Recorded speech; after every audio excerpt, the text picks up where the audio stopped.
తెలంగాణలో జనసేన రీఎంట్రీ ఇవ్వబోతా ఉన్నది. మరి పవన్ కళ్యాణ్ ఇచ్చిన ఒక్క స్పీచ్ దెబ్బకు యావత్ తెలంగాణ దద్దరిల్లిపోయింది. తెలంగాణలో రాజకీయ గందరగోళం స్టార్ట్ అయింది. మరి తెలంగాణలో పవన్ కళ్యాణ్ సక్సెస్ అవుతాడా అవ్వడా? తెలంగాణలో జనసేన సక్సెస్ అవుతుందా కాదా? తెలంగాణలో భవిష్యత్తులో రాజకీయాల పరిస్థితి ఏమిటి? 5 నిమిషాల వీడియో మిత్రులారా, ఖచ్చితంగా మీరు ఈ యొక్క వీడియోను స్కిప్ కాకుండా చూడండి. లైక్ చేయండి, మీ యొక్క అభిప్రాయాన్ని కామెంట్ బాక్స్లో రాయండి.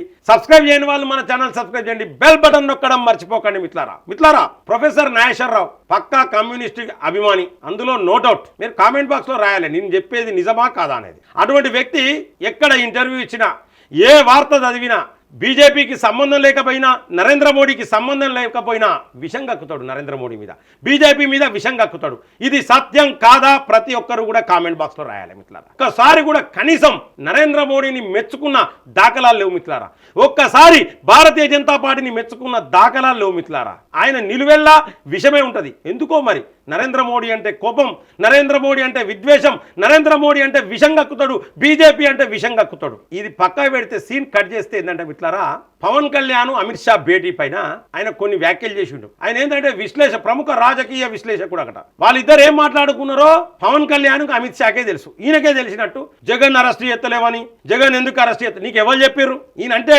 భారతీయ జనతా పార్టీలో కూడా ఒక పెద్ద నాయకునికి చాలా ఇష్టం ఉంటుంది మిత్రులారా తెలంగాణలో. మరి ఎందుకో అర్థం కాదు మాకు. ఆ దుకాణం బంద్ పెట్టుకోవాలి. ఈయన ఏంటంటే ఎప్పుడు చూసినా బీజేపీ పైన విషం కక్కుతాడు, నరేంద్ర మోడీ పైన విషం కక్కుతాడు.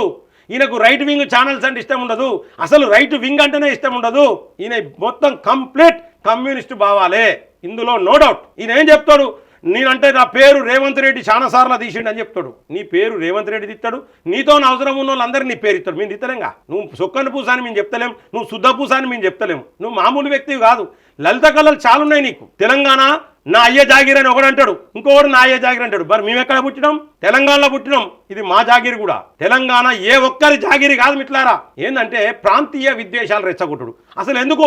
మన రాష్ట్రంలో సమస్యలు చాలా ఉన్నాయి. నిరుద్యోగ సమస్య ఉన్నది, ఇచ్చిన హామీలు నెరవేర్చలేరు, ఆ సమస్య ఉన్నది. ఆ యుద్ధం పక్క పెట్టిరు. కవితక్క చెప్తుంది, ఇక యుద్ధం స్టార్ట్ చేస్తాడు పవన్ కళ్యాణ్ తోని, ఈ సినిమాలతో యుద్ధం స్టార్ట్ చేస్తాడు. నీ యుద్ధం రేవంత్ రెడ్డి పైన ఉండాలి, కానీ నీ యుద్ధం మీ నాయన పైన ఉన్నది, నీ యుద్ధం పవన్ కళ్యాణ్ పైన ఉన్నది. కారణం ఏంటిది? పవన్ కళ్యాణ్ అంటే ఎందుకు భయపడతారు మిత్రులారా? అసలు నిజాలు మీకు తెలియాలి. పవన్ కళ్యాణ్ ఒక సభలో మాట్లాడిండు, నా గురించి ఒక ప్రొఫెసర్ మాట్లాడిండు. ఆ ప్రొఫెసర్ ఇంటికి నేను పెళ్లికి కూడా పోయినా, నాకు ఆయన అంటే మంచి అభిమానం, కానీ ఆయన అక్కడనే ఉండి చూసినట్టు మాట్లాడిండు. ఇది తప్పు అని చెప్పేసి మాట్లాడండి. దానికి ప్రొఫెసర్ నాగేశ్వరరావు కూడా ఆయన మాటలను ఉపసంహరించుకున్నాడు. క్లోజ్ అయిపోయింది ఇష్యూ. కానీ దీన్ని పుల్లబెట్టి పెద్దగా చేసింది ఎవరు? వెనుక ఎవరున్నారు? వెనుక రేవంత్ రెడ్డి ఉన్నాడా? లేకపోతే వెనుక కల్వకుంట్ల కవిత ఉన్నదా?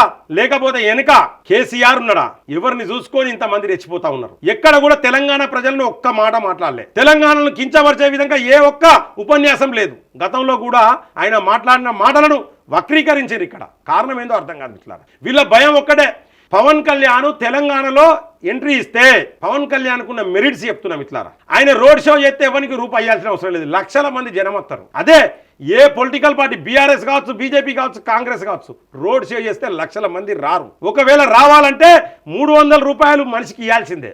ఆయన సభ పెడితే కూడా ఈ యొక్క రేవంత్ రెడ్డి ప్రకటించిన ఉచిత బస్సు మహిళలందరూ కూడా ఉచితంగా వస్తారు ఆయన సభ పెడితే. అదే వేరే ఏ ఒక్కరు సభ పెట్టినా మనిషికి 500 ఇవ్వాల్సిందే, పులిహోర పొట్లమో బిర్యానీ పొట్లమో ఇవ్వాల్సిందే.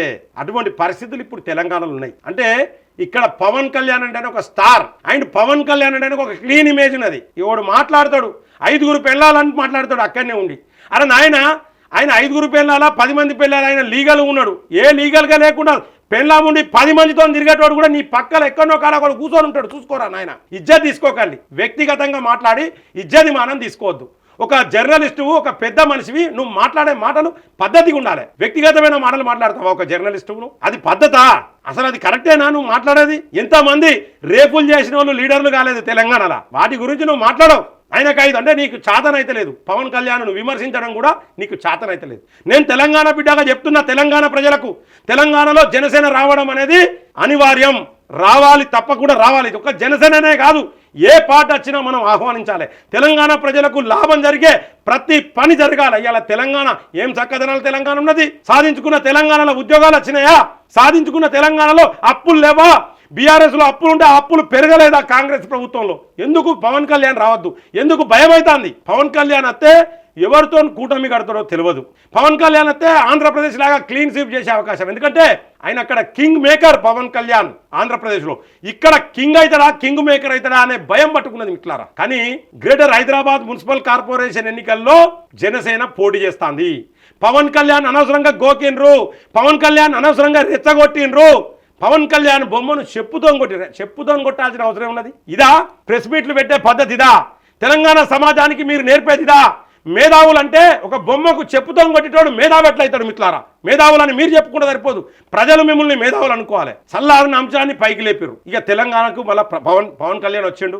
జూన్ 2 నాడు ఆయనకు సభకు అనుమతి ఇవ్వకపోతే ఇంటికాడ ప్రెస్ మీట్ పెట్టి ఎవరినయ్యే జాగిరి కాదన్నాడు. తప్పే ఉన్నది. ఇక ఆవేశం స్టార్ ఉన్నాడు పొన్నం ప్రభాకర్. ఫస్ట్ నీ సక్కదనాల కథ కరెక్ట్ లేదు, నీ మంత్రి పదవి ఉంటుందా పీక్లా తెలుతలేదు, నీది ఢిల్లీ పోయింది, నీ కథ అంతా ఢిల్లీ పోయింది, గది చూసుకో ఫస్ట్. ఎందుకు భయం అవుతుంది? ఆవేశం స్టార్, నీ పేరే ఆవేశం స్టార్. నువ్వు నెక్స్ట్ హుస్నాబాద్లో గెలవవు, అందులో నో డౌట్. నువ్వు రాసుకో నీ కథలు, నీ కార్ఖానాను, నీ అన్ని కూడా ఆయన వాళ్ళు చక్రధారి కూడా పట్టుకపోతాను, ఢిల్లీ పట్టుకపోతాను, గది చూసుకో ఫస్ట్. పవన్ కళ్యాణ్ జోలికి పోవడం వల్ల నష్టమే మిట్లారా. పవన్ కళ్యాణ్ ఆయనంతటా ఆయన తెలంగాణకు వస్తే ప్రభావం ఉండపోవు. ఇవాళ పవన్ కళ్యాణ్కు మైండ్లో ఒకటి తట్టిండి, ఇంతమంది నేను తెలంగాణకు వస్తా అంటే నన్ను రానియకుండా అడ్డుపడుతున్నారంటే నేను అంత స్ట్రాంగ్ పర్సనా అనే ఆలోచన పవన్ కళ్యాణ్ మెదడులో పడ్డది. ఇక పవన్ కళ్యాణ్ ఆగడు. వారాహి వాహనానికి పని పెట్టిండు, వారాహిని వాహనం దాన్ని సర్వీసింగ్ స్టార్ట్ చేసిండు. ఇక యుద్ధం స్టార్ట్ చేస్తాడు. 4 రోడ్ షోలు చేస్తే 40 మంది ఎమ్మెల్యే క్యాండిడేట్లు జాయిన్ అవుతారు మిట్లారా. అది పవన్ కళ్యాణ్ దమ్ అంటే. ఇలా పవన్ కళ్యాణ్ అభిమానులు కూడా యాక్టివేట్ అయ్యిండ్రు, యుద్ధం స్టార్ట్ చేసిర్రు. వాళ్ళు కూడా తిరగబడ్డారు తెలంగాణలో. పవన్ కళ్యాణ్ ఒక ఆంధ్ర మనిషి కాదు, పవన్ కళ్యాణ్ తెలంగాణ మనిషి కూడా. ఆ లెక్కకత్తే పవన్ కళ్యాణ్ ఈ దేశ మనిషి, ఎక్కడైనా తిరుగుతాడు. ఇలా కేసీఆర్ వై వేరే రాష్ట్రంలో డబ్బులు ఇచ్చి వచ్చినప్పుడు ఎక్కడ వండుకున్నారు మీరు? ఇలా రాహుల్ గాంధీ అత్తే ఏం మాట్లాడింది మీరు? రాహుల్ గాంధీ ఎక్కడాడు? సోనియా గాంధీ ఎక్కడామే? ఇటలీ నుంచి వచ్చిన వాళ్ళకు దండలెత్తారు, బొట్లు పెడతారు, మొత్తం హారతులు మంగళహారతులు పడతారు. ఈ దేశంలో పుట్టిన బిడ్డ తెలంగాణ ఆంధ్ర కాదు ప్రతి చోట తిరుగుతాడు. తెలుగు వాళ్ళు వేరే రాష్ట్రాలలో లేరా?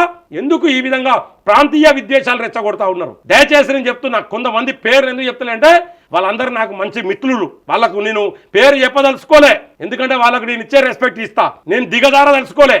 పవన్ కళ్యాణ్కు 5 పెళ్ళాలు, ఇవన్నీ ముచ్చట్లు, ఇటువంటి అడ్డమైన ముచ్చట్లు బంద్ పెట్టండి.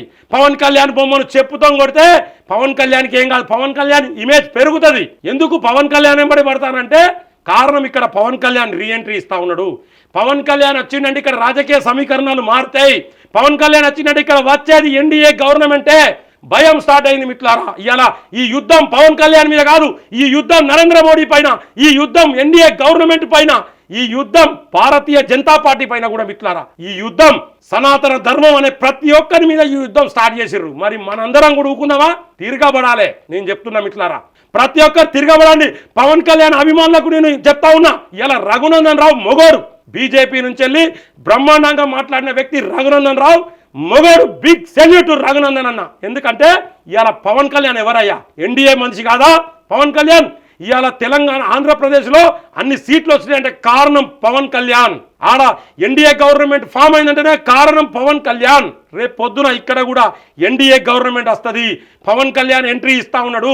పవన్ కళ్యాణ్ గోకిండ్రు, మీరు గోకిచ్చుకున్నారు. పవన్ కళ్యాణ్ దమ్మేంటిదో తిక్కేంటిదో రేపు పొద్దున మీకు చూపిస్తాడని ఈ సందర్భంగా తెలియజేసుకుంటూ సెలవు తీసుకుంటున్నాను. జై హింద్, జై భారత్.